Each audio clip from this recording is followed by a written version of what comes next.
Est-ce que tu sais pourquoi a puissance 0 est égal à 1? En fait, un nombre exposant 0, ça fait 1. Non? Je vais te le démontrer de manière assez intuitive. Et pour rendre la démonstration accessible, je le fais avec 2, mais ça marche avec a qui sera un nombre non nul. Il me faut une base. Je vais partir de 2 exposant 3 et on va descendre ensemble progressivement. Combien ça fait 2 au cube? 2 au cube, c'est 2 fois 2 fois 2. Et on va le laisser comme ça, 2 fois 2 fois 2. J'ai failli faire le calcul, mais on va le laisser comme ça. Et donc, de la même manière, c'est combien 2 au carré? Me dis pas 4, t'as compris? Je veux que tu me dises que 2 au carré, c'est 2 fois 2. Maintenant, j'ai une question pour toi. Comment passe-t-on de 2 au cube à 2 au carré?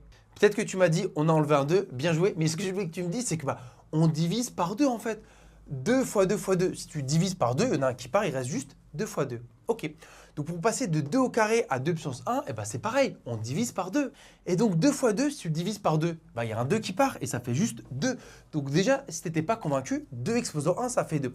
Et même si tu n'es pas convaincu, normalement, tu sais que quand tu ajoutes une puissance, un exposant, c'est que tu multiplies par 2. Donc par là, c'est fois 2. Par là, c'est fois 2. Donc dans l'autre sens, c'est divisé par 2. Tu vois, je t'amène plein de manières pour être sûr que je t'ai pris avec moi et que tu es convaincu. Parce que c'est maintenant que ça joue. Donc si je veux descendre encore, quelle est l'opération? On divise par 2. Et question pour toi, 2 divisé par 2, 2 divisé par 2, ça fait 1. Tu vois. On arrive bien à 2 exposant 0, ça fait 1.